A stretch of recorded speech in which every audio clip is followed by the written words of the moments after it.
ആരാ മത്സരിക്കാൻ തയ്യാറുള്ളത്?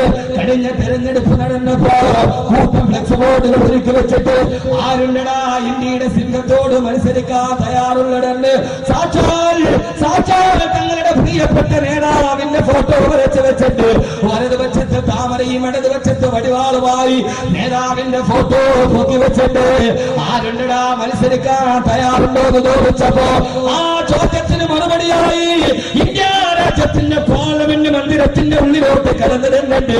പുലിക്കുട്ടികൾ മരിച്ചിട്ടില്ലടോ, ഇസ്ലാമിന്റെ തലമുറക്ക് ഭംഗം വന്നിട്ടില്ല.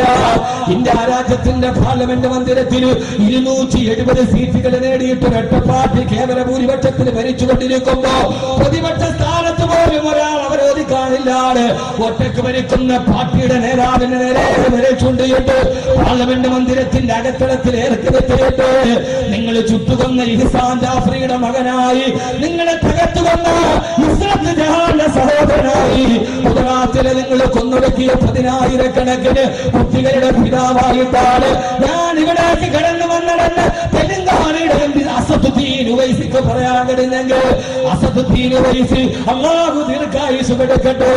ഞാൻ ഇസ്രത്ത് ജഹാന്റെ സഹോദരനായി, ഞാൻ ഇഹ്സാൻ ജാഫറിയുടെ മകനായിട്ടാണ് ഇവിടെ എത്തിയതെന്ന് പറയാൻ ആരാണ് ചെങ്കുറപ്പുള്ളതെന്ന് ചോദിക്കുമ്പോ അല്ലാഹ് പറയുകയാണ് വമൻ അഹ്സനു ഖൗലൻ വമിമ്മൻ ദഅ ഇലല്ലാഹ്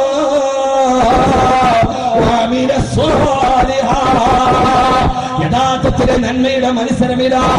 നിങ്ങളുടെ അനാഥ കുട്ടികളെ മുഴുവനും കൊന്നൊടുക്കപ്പെടുമ്പോ, നിങ്ങളുടെ സഹോദരങ്ങളെ മാനഭംഗം ചെയ്യപ്പെടുമ്പോ, നിങ്ങളുടെ വൃദ്ധന്മാരുടെ കൈകാലുകൾ വെട്ടിയെറിയപ്പെടുമ്പോ, നിങ്ങളുടെ നിലനിൽപ്പ് ചോദ്യം ചെയ്യപ്പെടുമ്പോ, റോഡിലൂടെ നടന്നു പോകുന്ന നിങ്ങളുടെ പ്രിയപ്പെട്ട സഹോദരിയെ മലത്തിപ്പിടച്ച് മാനഭംഗം ചെയ്യുമ്പോ, ഒരു മുസ്ലിമാണെന്ന് പറയാൻ നിങ്ങൾക്ക് കടിയാടെ വരുമ്പോ ആ സമയത്തവരുടെ നേരെ നെഞ്ചുകൊണ്ട് ഇന്നനീ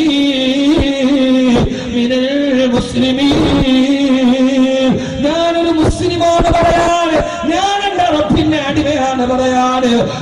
രാജാവിന്റെ കൊട്ടാരത്തിന്റെ മുമ്പിലോട്ട് കിടന്നു ചെന്നിട്ട് അവന്റെ നേരെ വിരൽ ചൂണ്ടിയിട്ട് ഞാനാരെന്നറിയോ? അന ഖാദിമു റസൂലില്ലാഹ്,